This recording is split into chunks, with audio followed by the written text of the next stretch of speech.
Well, Ben, how's your summer been at a new club?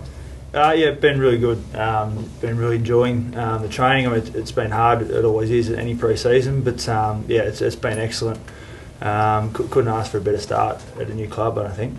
Can you take us back to that moment when you first found out? Apparently you were overseas at the time. Yeah, can you talk us through the story? Yeah, so I was holidaying in Thailand with my girlfriend at the time, and yeah, I had no idea trade week would affect me. But yeah, I got a call I got an email rather from my manager, and got a call it was about 3 o'clock in the morning, and yeah, with the news that there's a deal on the table, and yeah, it all happened pretty quick. Within about, I think, 7 or 8 hours, it was done by lunchtime that day. So yeah, it all happened very quick, but I think it's worked out well for me. How did you feel about it at the time, though? Were you particularly shocked by it? Yeah, it was. I was very surprised, but you know, that's the industry we're in, and so you know, it wasn't. I suppose in that regard, it's not completely unexpected. You know, it can happen to anyone, and I certainly know that now. So I was very surprised, but as I said, that's the industry that we're in. Imagine joining the reigning premiers pretty enticing.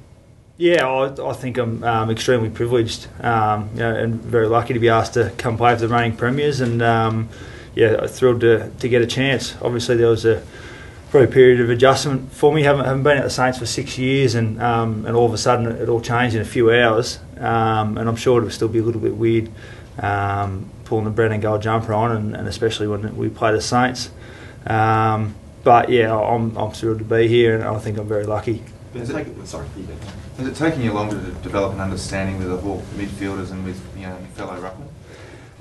No, it's been really good actually. I've been able to spend a lot of time on the track. I've hardly missed a session, I don't think, this pre-season. Touch wood, that continues. So yeah, it's been good. We've got a lot of quality time out on the track, and I think that'll only accelerate as we start playing games and building those relationships. But there's a lot of experienced guys in that midfield, and so it's been pretty easy to sort of fit in there.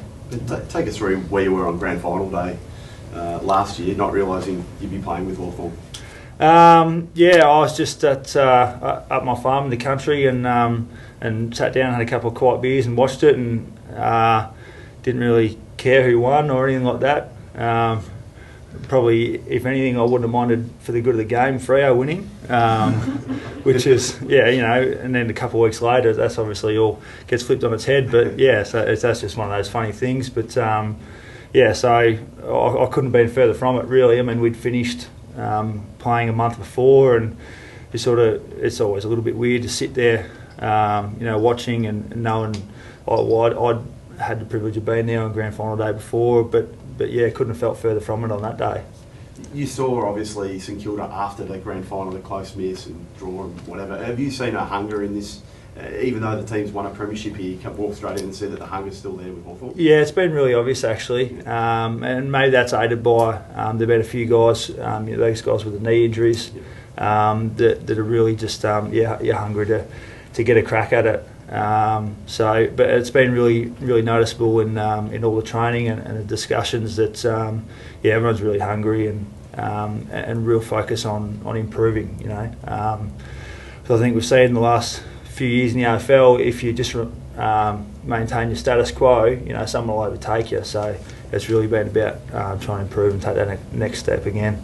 You must be loving the midfield group that you've got to work with. You know, you've got some really class players in there. You just put the ball anywhere, I guess, and they'll win the footy out of stoppage. Yeah, absolutely. Yeah, really lucky to be able to play in such a midfield. There's a lot of experience in there. You know, with Mitchell and Lewis and you know, Hodge when he goes through there, and some of the young guys are really impressive in there too, with their body work and attacking the footy. So yeah, I'm really excited and lucky to be get a chance to play with those guys. Does your role change much? I mean, you obviously play big minutes in the ruck at St Kilda without a lot of support, but there's Roughhead here and there's Hale. Does it change at all? Do you spend more time forward? Yeah, I think it probably will. Obviously, yeah, with the difference in the list, there's obviously, yeah, as you said, Ruffy and Haley, and there's a few tall guys on the list here. So probably Howard being playing at St Kilda, that's not sustainable over a long time. So hopefully if we can work out that balance of playing a little bit more forward and perhaps not as much game time, and I think that the Hawks have been very good at managing those sort of relationships. Obviously with Max Bailey, managing his body, over the last couple of years, have been very good at managing that and ensuring that blokes can have maximal impact.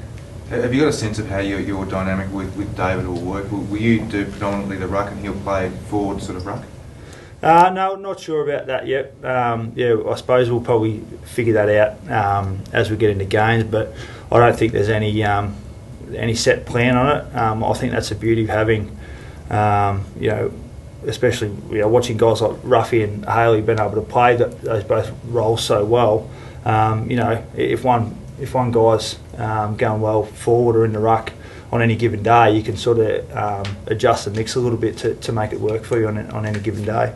Have you noticed any glaring differences between the way things are set up at St Kilda, which is obviously a lower ranked team in the competition right now, and the reigning premiers, and the way things are set up and the way things just work here at Hawthorn? Yeah, there is, but probably I've seen both sides of it at St Kilda. Obviously, 2009-10, we're a very strong club, one of the best teams in the comp, and I think when you're having on-field success, things just fall into place a little bit off-field, and whereas when you're at the other end of the scale, it's you can sometimes be scratching around and things chop and change, and especially with the personnel changes at St Kilda over the last couple of years, it's been really hard. So it's I think it'd be the same for any club. Especially with such personnel changes, with change of coach and change of head conditioning coach and those sorts of things. So yeah, you can certainly tell here it's a very settled program.